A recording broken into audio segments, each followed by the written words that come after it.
Hi, welcome to semi thoughts.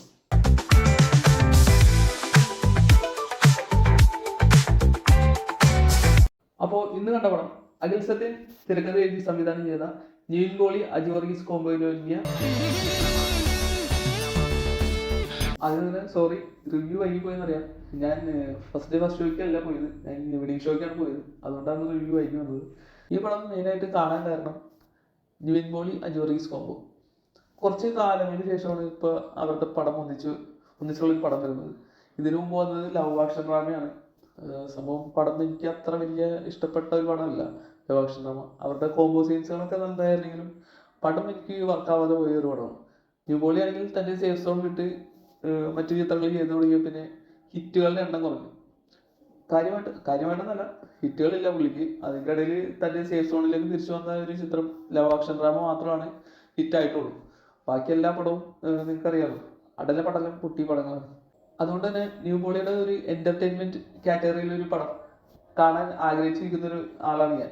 അതുകൊണ്ടുകൂടിയാണ് ഈ പടം തിയേറ്ററിൽ തന്നെ കാണണമെന്ന് കരുതിയത്. പടത്തിലേക്ക് വരുമ്പോൾ പടം ഒരു ഫീൽ ഗുഡ് ഹൊറർ കോമഡി വിഭാഗത്തിലുള്ളതാണ്.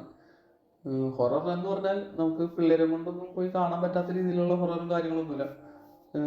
നമുക്ക് കൊച്ചുകുട്ടികളെ പോലും കൊണ്ടുപോകുന്ന ടൈപ്പ് സർട്ടിഫിക്കറ്റ് ആണ് പടത്തിന് കിട്ടിയിരിക്കുന്നത്. അതുകൊണ്ട് തന്നെ കാര്യമായ ഹൊറർ എലമെന്റ് ഒന്നുമില്ല. പ്രേതം നായകന് കൂടെ കൂടുന്നു, അങ്ങനെയുള്ളൊരു സെറ്റപ്പ്. നമ്മളൊരു വിസ്മയ തുമ്പത്ത് കാണുന്ന മാതിരിയുള്ളൊരു ചിത്രം, അത്രേ ഉള്ളൂ. പിന്നെ വിസ്മയ തുമ്പത്തായിട്ട് കമ്പയർ ചെയ്തത് ഇത് അതിലും നല്ലൊരു ചിത്രമാണ്. ഡയറക്ടർ അഖിൽ സത്യനാണെങ്കിലും തൻ്റെ അച്ഛൻ്റെ ശൈലി തന്നെയാണ് പടം പിടിക്കുന്നത്. നമുക്ക് പടം കണ്ട് ഇറങ്ങുമ്പോൾ ഒരു സത്യനന്ദിക്കാട് മൂവി കണ്ടിറങ്ങിയ ഒരു ഫീൽ ആയിരിക്കും. പടം പേഴ്സണലി എനിക്ക് ഇഷ്ടപ്പെട്ടു. വലിയ കാര്യമായ എക്സ്പെക്ടേഷനോ കാര്യങ്ങളോ ഇല്ലാണ്ട് പോയി കാണുക. എന്തായാലും പടം ഇഷ്ടപ്പെടും. പടം കാണണമെന്നുള്ളൊരു തിയേറ്ററിൽ തന്നെ കാണുക. കാരണം പടം കുഞ്ഞു തമാശകളുള്ള ചെറിയൊരു പടമാണ്. നമ്മുടെ തണ്ണിമത്തൻ ദിനങ്ങൾ, ഹൃദയപൂർവ്വം, ഈ ടൈപ്പ് കാറ്റഗറിയിൽ പെടുന്ന ഒരു പടമാണ്. ഈ പറഞ്ഞ പടങ്ങളിലേക്ക് പ്രത്യേകത എന്താണെന്ന് വെച്ചാൽ ചെറിയ തമാശകളും നല്ല രസകരമായ മുഹൂർത്തങ്ങളൊക്കെ ഉള്ള ചെറിയ പടങ്ങളാണ്. അപ്പോൾ ഈ ചെറിയ തമാശകൾ വരുമ്പോൾ കൈയടിക്കാനും ചിരിക്കാനും പറ്റുന്ന ഒരു ഓഡിയൻസിന്റെ കൂടെ ഇരുന്ന് കാണുമ്പോൾ ഒരു പ്രത്യേക വൈബായിരിക്കും. അല്ലാതെ OTT വന്നു കഴിഞ്ഞിട്ട് നമ്മൾ TV-യിലോ മൊബൈലിലിട്ട് കാണുമ്പോൾ നമുക്ക് ചിലപ്പോൾ ആ തമാശ കാണുമ്പോൾ ഇതെന്താണ്, ചിലപ്പോൾ വർക്കാവില്ല ആ തമാശ. കാരണം നമ്മുടെ കൂടെ ഇരുന്ന് കൈയടിക്കാനും ചിരിക്കാനോ വേറെ ഒരാൾക്കാരുണ്ടാവില്ല. അതുകൊണ്ടാണ് നമുക്ക് ചിലപ്പോൾ ആ തമാശ വർക്കാവാതെ അറിയുക. അപ്പോൾ അങ്ങനെയുള്ള ഒരു ഓഡിയൻസിന്റെ കൂടെ ഒരു പടം കാണുകയാണെങ്കിൽ നല്ല രസമായിരിക്കും. അപ്പോൾ പടം കണ്ടവരാണെങ്കിൽ നിങ്ങളുടെ അഭിപ്രായങ്ങൾ കമന്റിൽ പങ്കുവയ്ക്കുക. പടം കാണാത്തവരുണ്ടെങ്കിൽ ഉടനെ തിയേറ്ററിൽ പോയി കാണുക, ആസ്വദിക്കുക.